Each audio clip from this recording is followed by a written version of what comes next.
Hello, everyone, once again. This is Rob, and welcome back to Media Awareness and a lyrical analysis video of the new David Gilmour track, The Piper Calls, which I gave a reaction video to the other day, and it was unfortunately censored. I had to um, block out the majority of the song to get it to upload properly onto YouTube and to get my reaction out to you guys.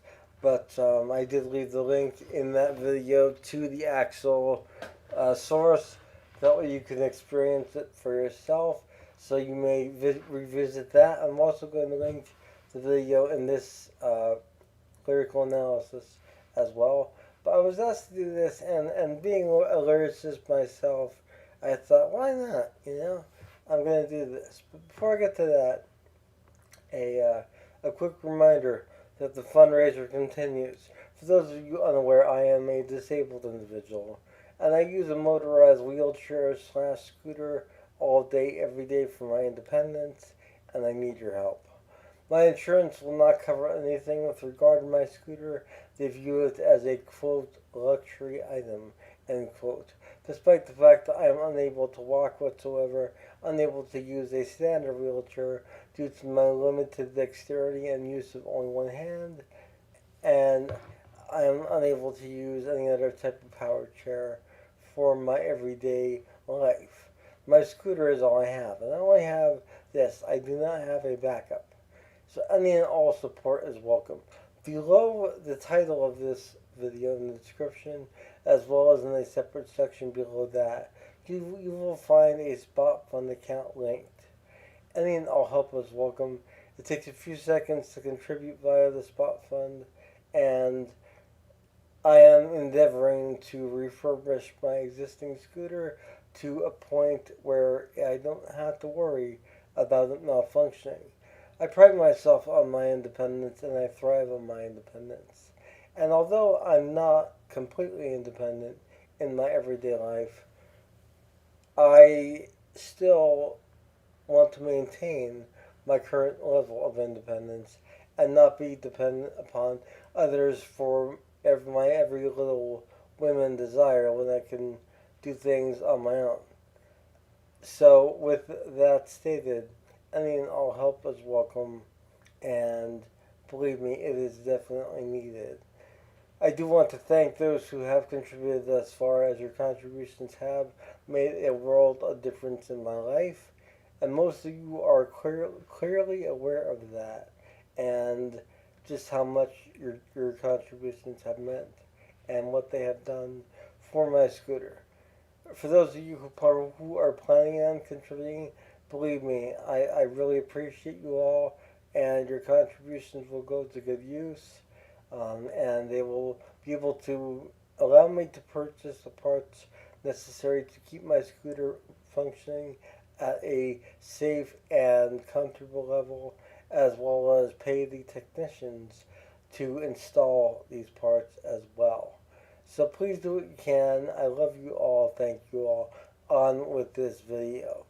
So I was asked in a comment on my David Gilmour video to do a lyrical analysis, basically, and I wasn't gonna do a formal thing. I was just gonna give my opinion in the comments, but I started thinking about the lyrics and just how much they really had an impact on me, and I thought, well, this deserves a proper lyrical analysis video of its own.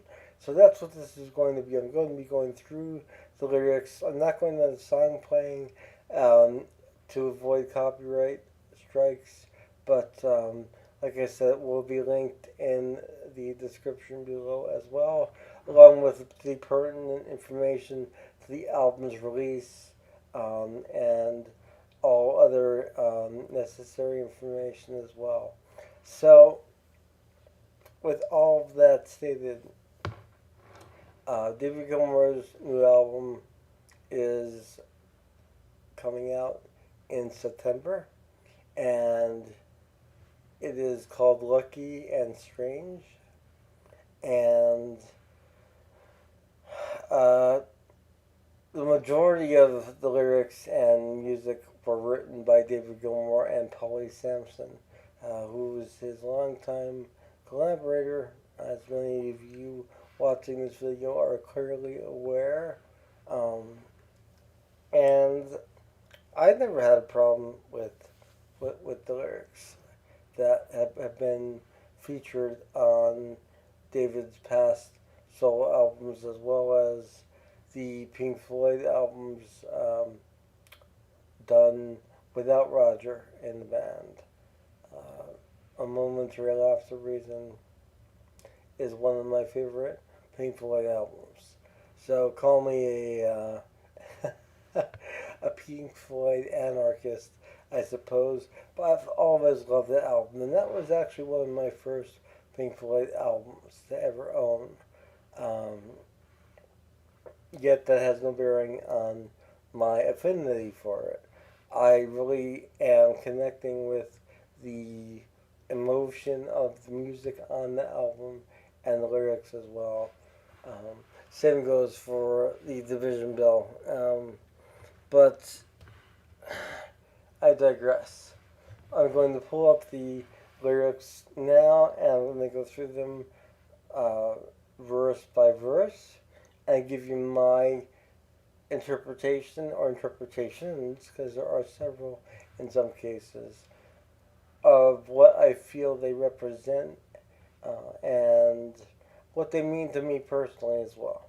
So my apologies for the screen suddenly getting brighter on my face. I have my lyrics pulled up here on the right hand side for me, and I'm going to go through them as I stated, verse by verse, pretty much section by section throughout the verses, because there are different poignant moments I want to highlight. So we have the song beginning off with the lyrics, "Take these binds everlasting, can't undo the voodoo that you do." And that to me is a really interesting verse, portion of the first verse. The opening line really is, it's a interesting line. It's a really thought-provoking lyric. And from what I get from this personally, the binds everlasting, in my opinion, is the Pink Floyd legacy. Um, and it could also be the tethering of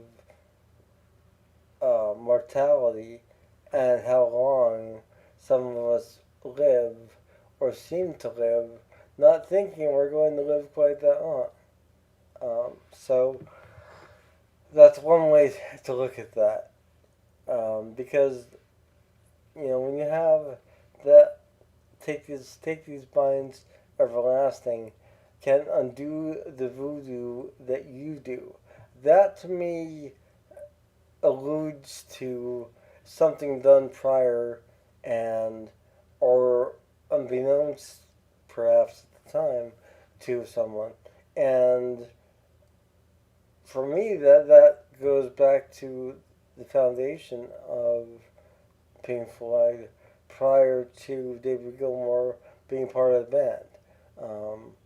Because Sid Barrett, his legacy was a shadow that loomed over the band and still is, for that matter, even beyond the band's existence, really. It's something that is everlasting, and the binds to that are everlasting. So that's kind of what I get from this section.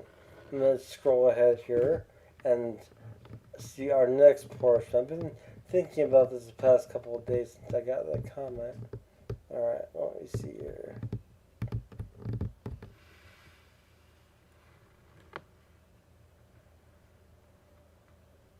And the knots that we fasten will not work themselves loose. So it continues to that. And that's that goes with what I basically just said. Is it's in these knots that we fasten in a legacy beyond Sid Barrett um, will not work themselves loose, and they maintain, well, even and they continue long after, and it's a really interesting phrasing on that. We then move to the um, next part. Here's the chorus section. Whatever it takes, steer clear of the snakes.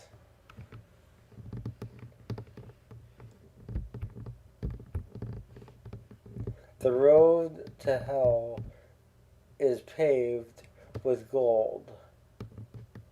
They'll tell you.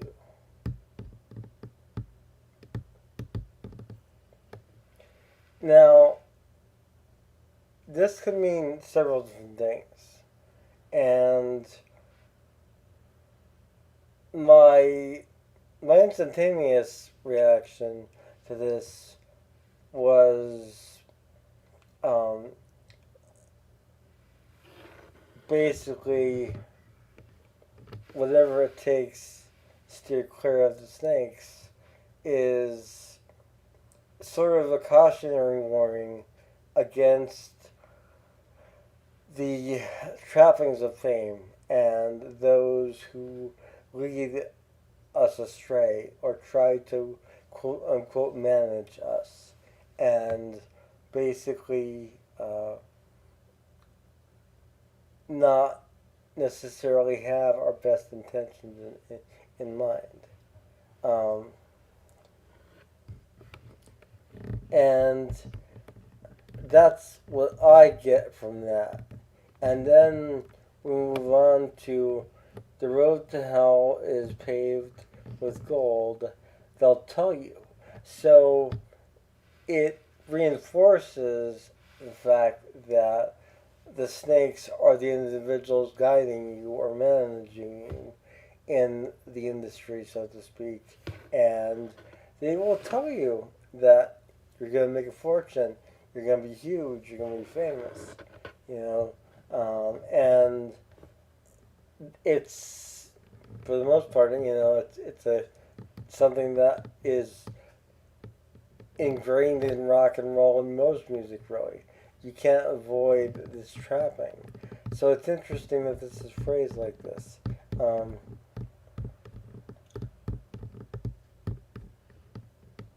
All things that you don't need, they'll sell you, which goes along with the above as well.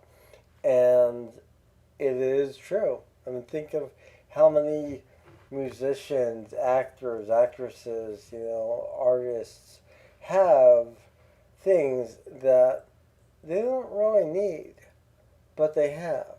And if you ask them why they have it, many can't even tell you because it's just something that they were advised to have or that they bought on a whim or whatever. It's not necessarily a necessity.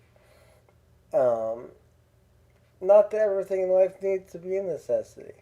Um, because, I'd love to have an Atmos sound system. That is not a necessity, that is a want. But um, that's an example, basically, though. A necessity is having speakers to hear music with for me, no matter how good or how shitty they might be. So take that for what it's worth. Alright, moving right along. Verse 2. So verse 2 starts out, your conscience uncontrolled and beauty to behold. The promises of eternal youth, the spoils of Fame a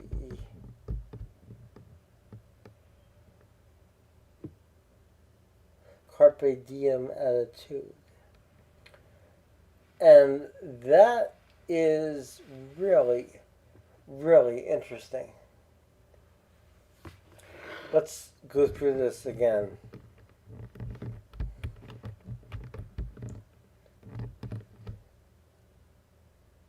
Your conscience uncontrollable, and beauty to behold. So basically, the conscience ceases to exist for the most part. You are the id incarnate, if you will, and the beauty to behold is just everything at your fingertips because you can attain it, you can afford it, you can have whatever your heart's desire. Um, Promises of eternal youth, the spoils of fame, a carpe diem attitude, is basically being immortalized, in my opinion, and having this legacy that outlives even you and your life itself. And you don't become significant anymore. It's your legacy that becomes significant beyond even you and your time, for that matter, on this planet. The spoils of fame, a carpe diem attitude, is basically reinforcing that even more by stating straight out the spoils of fame, a carpe diem attitude. And fame can bring us these untold riches and bountiful things in life, with this carefree mindset that it's all there for us because we are who we are in this case. Um, so then we move on to verse 3. So verse 3 is really a unique point in the song, in my opinion, as it really it's different from the previous two verses, but it does still contain the same thematic structure. We have the flames are high, the pipers call contagious, and that to me basically means two things. Well, several more than two, but initially it struck me as, you know, the heat's being turned up on the price of fame, and the piper's call is contagious, which is this sort of uh, voice from beyond to spur us on to continue down this path. Um, Sort of like the devil on one shoulder, the angel on the other. That's kind of what I'm getting out of this. But it's also interesting in the sense that if you look at it from what's been going on recently with David and Roger and the feud, which I don't want to dwell too much on, it could also be alluding to that. You know, there's a lot of heat between the two of them right now. The flames are high. The piper's call contagious. You know, continuing on their individual paths is almost a compulsion, a obligation, if you will, to not give in or give up on what either of them necessarily believes. A fixture who will numb your pain and strangeness and this could mean two things or more as well. This could mean um, a fixture who will numb the pain and strangeness. And that to me reflects back to Sid Barrett and the use of LSD to escape the trappings of fame and subsequently, unfortunately, lose Sid to us as a talented songwriter among us and an incredibly talented guitarist as well and songwriter as a whole. Um, this could also mean a fixture who will numb your pain and strangeness. A fixture. And a fixture can typically be attributed to something that is unchanging. And I do think that that could also be referring to Roger as well. Um, an individual, in this case, who will numb the pain um, and strangeness. It could also be the legacy of Pink Floyd itself, um, because they are a fixture in music history, and that is something that is not changing, and it goes along with that, with the mood of a lot of Pink Floyd's material, in particular, and comfortably numb. That's obviously quite a reference there. A picture that will numb the pain and strangeness. I mean, it doesn't come right out and say it, but that's what I'm getting from that. Then we move on. The wheels are hot. The hangover outrageous. Which it does continue from the previous part, but it also leads us into another aspect of things. As you know, you're moving along at this tremendous pace of success, and um, the wheels are hot, the hangover outrageous, and the hangover in this case is something that they, as musicians, may not even experience until years after their time, because the train just keeps on moving, the train of success, and in this case, the wheels. The wheels are hot, the hangover outrageous.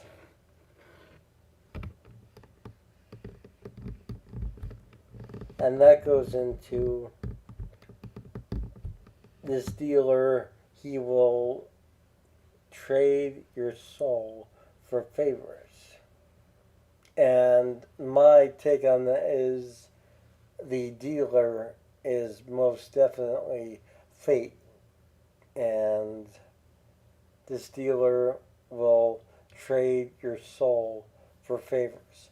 Fate and or the powers that be in music itself, the controlling factors, the management, those who basically steer the ship, so to speak, the ones who are in control. They, and I really, it's a simple line, but it's very eloquently presented, and I think it really is appropriate. Like I said, the dealer, he will trade your soul for favors. This dealer, I should say. That's what it says here. This dealer, he will trade your soul for favors. So yeah, this dealer is referring to um, either um, fate itself or uh, the more than likely, I would say, the managers are those that are the ones in control um, over the artist itself, because they will um, trade your soul for favors. So they will basically use you to get what they want for themselves and make it seem as if it's in your best interest.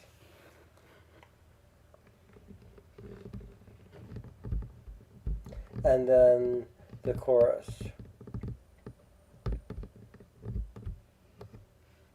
But you'll reap what you sow, as I found so long ago.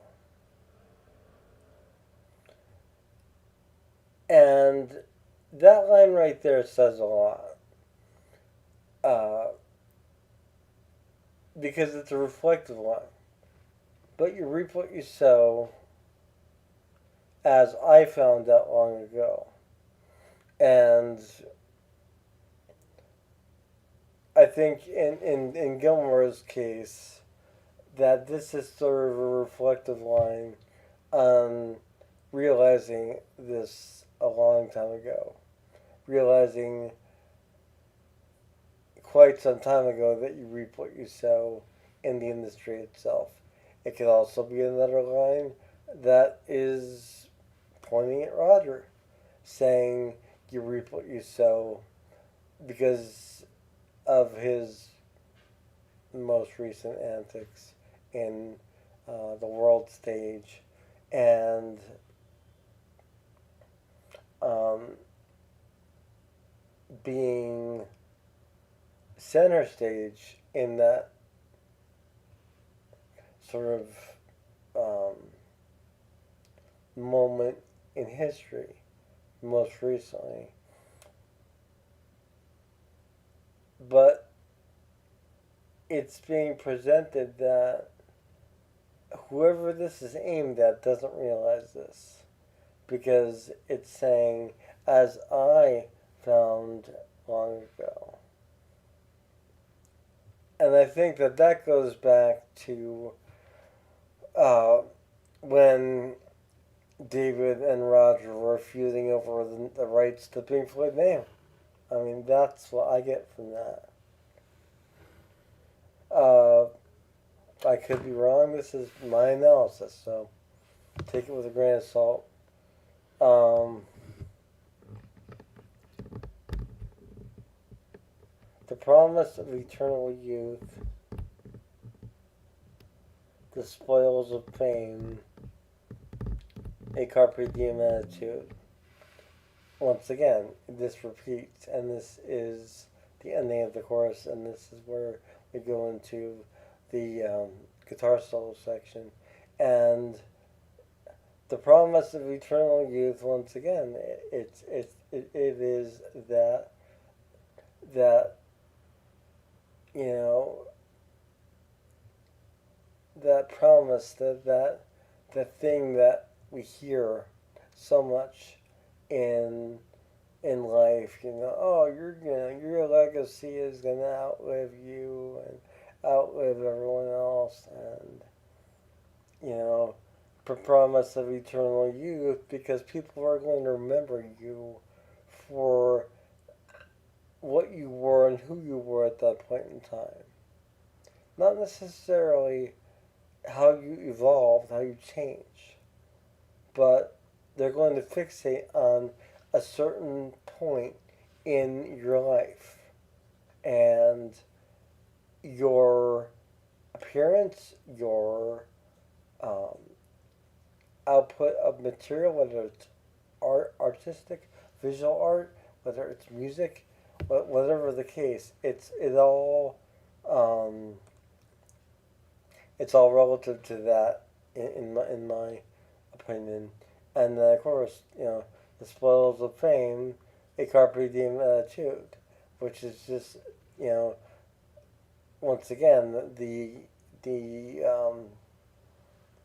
gifts and the luxuries that fame affords those who become famous, with a carefree attitude on top of that, because there's very little chance of losing those those things in life.